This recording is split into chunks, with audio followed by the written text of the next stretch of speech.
C'est-à-dire qu'on entre dans notre système toujours par la réussite, l'erreur étant une faute.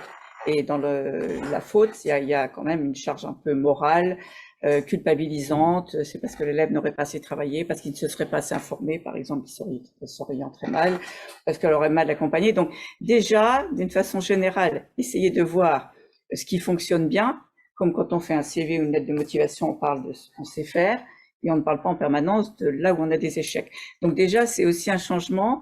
Si dans notre système, on regarde ce qui fonctionne bien, comment on peut l'améliorer, et si effectivement on se place, et je l'avais abordé très rapidement tout à l'heure, dans une perspective tout au long de la vie, on fait baisser globalement la pression et on se concentre sur finalement la marge de progrès et le devenir, comment on en devenir. Mais ce statut d'erreur, c'est quelque chose de global, puisque c'est vrai pour nos résultats, c'est vrai pour un enseignant qui va se sentir face à l'inspecteur, par exemple, très vite en difficulté. Donc c'est vraiment, je parlais chaque fois de changement de paradigme, je pense que sur ce statut de l'erreur, il faut qu'on se pose tous ensemble et qu'on regarde d'ailleurs, on peut apprendre du monde de l'entreprise, comment on traite une erreur. Moi, j'ai travaillé à l'ONICEP, qui est un éditeur public, et il nous arrivait de commettre des erreurs.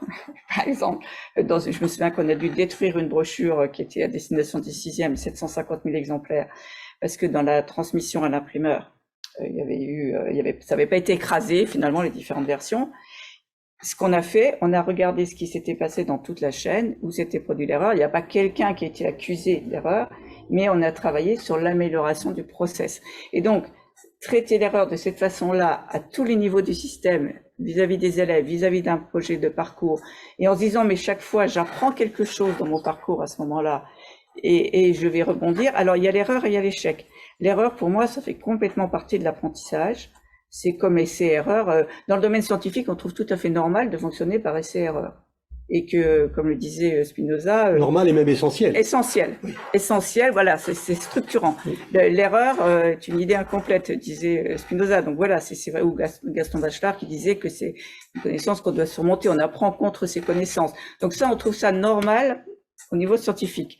Et c'est très étrange que dès qu'on se déplace un peu, on est face à un devoir d'élève ou face à ce parcours d'orientation, on est comme paralysé par l'idée qu'on va pouvoir se tromper. Mais c'est pas se tromper, c'est-à-dire qu'on a le droit de tâtonner, on a le droit d'essayer quelque chose. Alors on voit bien que le rôle de l'institution et de l'environnement, c'est de mettre des filets de sécurité. Parce que la prise de risque, elle est beaucoup plus facile dans un milieu favorisé, où on va tester.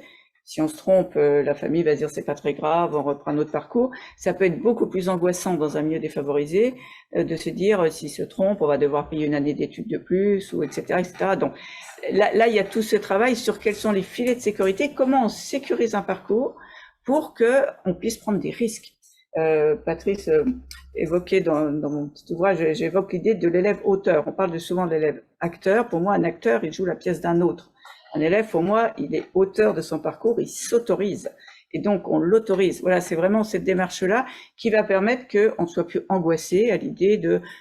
Et ça commence pas à Parcoursup. Il y a quand même beaucoup d'élèves, 30%, enfin un tiers de nos élèves, qui doivent faire un choix d'orientation ou ont envie de faire un choix d'orientation pour une partie d'entre eux en fin de 3e. Et ceux-là, on les oublie complètement. C'est pas ceux qu'on voit le plus dans la presse. Et ils ont déjà des choix qui peuvent être engageants si on n'imagine pas les passerelles.